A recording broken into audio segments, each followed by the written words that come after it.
Hello everyone, this is your educator Mansi Gupta. Welcome to the next video ready for study. तो आज हम directorate of education GNCT of Delhi की class 10th की worksheet करने जा रहे हैं. और ये आपकी जो वर्कशीट है ये मैथमेटिक्स की यानी कि मैथ सब्जेक्ट की है. ये आपकी वर्कशीट नंबर 27 रहेगी और इसकी डेट रहेगी 10 सितंबर 2021.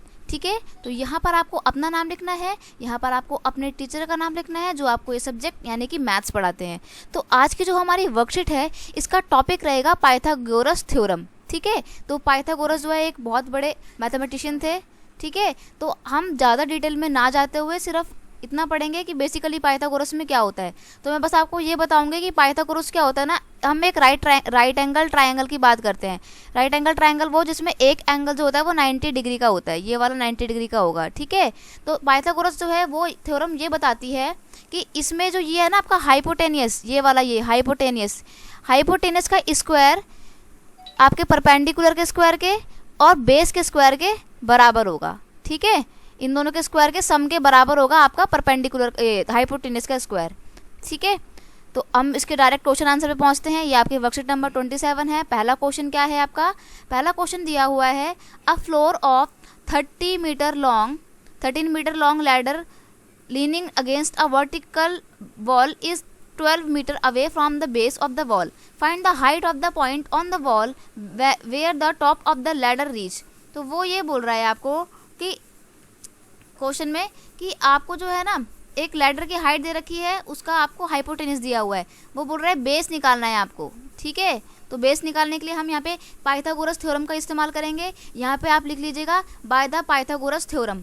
ठीक है, पाइथागोरस प्रमेय के द्वारा. तो हम देखते हैं पाइथागोरस थ्योरम ये बताती है कि AC का स्क्वायर यानी कि आपके हाइपोटेनस का स्क्वायर बराबर होगा आपके AB के स्क्वायर के और BC के स्क्वायर के. तो वही हमने लिख दिया है, वैल्यू पुट कर दिया. AC की वैल्यू 13 है, AB की वैल्यू जो है वो 12 है और BC की वैल्यू पता नहीं है, वो हमें निकालनी है. तो 13 का स्क्वायर 169 होता है, 12 का स्क्वायर 144 होता है और BC स्क्वायर ऐसे ही आ जाएगा. फिर ये प्लस का नंबर इक्वल के इधर जाके माइनस का हो गया तो BC का स्क्वायर बराबर आ गया 25. ठीक है, अब क्योंकि ये स्क्वायर में वैल्यू आई है और हमारे को सिंपल BC निकालना है तो क्या करेंगे कि ये स्क्वायर इक्वल के इधर जाके अंडर रूट में चढ़ जाएगा. ठीक है, तो यहाँ पर आ गया आपका अंडर रूट 25. तो अंडर रूट 25 किसका रूट होता है? 25 5 का रूट होता है, इसलिए आपका BC जो है 5 सेंटीमीटर आपका आ गया आंसर. ठीक है, आई होप आपको ये क्वेश्चन क्लियर हो गया होगा. नेक्स्ट क्वेश्चन की तरफ बढ़ते हैं. नेक्स्ट क्वेश्चन है find the length of diagonal of square of side 8 centimetre. यानी कि आपको एक स्क्वायर दिया हुआ है, स्क्वायर वो जिसकी सारी साइड आपस में इक्वल होती हैं और एक साइड उसकी 8 सेंटीमीटर है. तो इसका मतलब आप क्या निकालेंगे कि जो स्क्वायर है उसकी सारी साइड जो है वो 8 सेंटीमीटर है, क्योंकि अभी मैंने आपको बताया साइड स्क्वायर जो होता है उसकी सारी साइड्स आपस में इक्वल होती हैं. अगर एक साइड इसकी 8 सेंटीमीटर है तो दूसरी भी 8 होगी, तीसरी भी 8 होगी और फोर्थ भी 8 ही होगी. ठीक है, तो जब भी हम ऐसे क्वेश्चंस करते हैं तो सबसे पहले लिखते हैं कि हमारे को क्या क्या चीज़ गिवन है, क्या क्या दिया हुआ है. ठीक है, तो गिवन है हमारे को दिया हुआ है कि वर्ग की भुजा 8 सेंटीमीटर है, यानी कि side of square is 8 centimetre. ठीक है, अगर आप इंग्लिश मीडियम वाले हैं तो आप इंग्लिश की लाइनें लिखिएगा. फाइंड क्या करना है हमारे को? AC निकालना है हमारे को. AC यानी कि डायगोनल विकर्ण निकालना है आपको, ये AC निकालना है आपको. ठीक है, तो कैसे निकालेंगे? यहाँ पर भी हम पाइथागोरस थ्योरम लगाएंगे. हम देखेंगे इन अ ट्रायंगल ABC ट्रायंगल में ABC ट्रायंगल में हम देखते हैं कि हमारा AC जो है वो स्क्वायर वो है डायगोनल है. डायगोनल मतलब हाइपोटेनियस है. तो हाइपोटेनियस का स्क्वायर बराबर परपेंडिकुलर का स्क्वायर और बेस का स्क्वायर. ठीक है, तो हाइपोटेनियस कितना था तुम्हारा? हाइपोटेनियस तो निकालना है ना आपको, विकर्ण निकालना है ना डायगोनल. तो AB का स्क्वायर 8 सेंटीमीटर, BC का स्क्वायर 8 सेंटीमीटर. 8 का स्क्वायर क्या होता है? 64. यहाँ पर भी 8 का स्क्वायर 64 और 64 हो गया 128. अब AC का स्क्वायर तुम्हारा आ गया 128, लेकिन हमारे को सिर्फ AC निकालना है तो स्क्वायर जो है वो इधर जाके अंडर रूट में हो जाएगा. तो अंडर रूट 28 की वैल्यू या तो आप सिर्फ इतना आंसर लिख सकते हैं तो भी आपका सही रहेगा, या फिर अगर आपको एकदम एक्यूरेट निकालनी है वैल्यू तो क्या करेंगे आप 128 में से कितने स्क्वायर बाहर निकल रहे हैं, अंडर रूट के स्क्वायर बाहर निकल रहे हैं तो वो निकालेंगे. कैसे निकालेंगे? देखिए 128 का आप लेंगे एलसीएम ले लेंगे.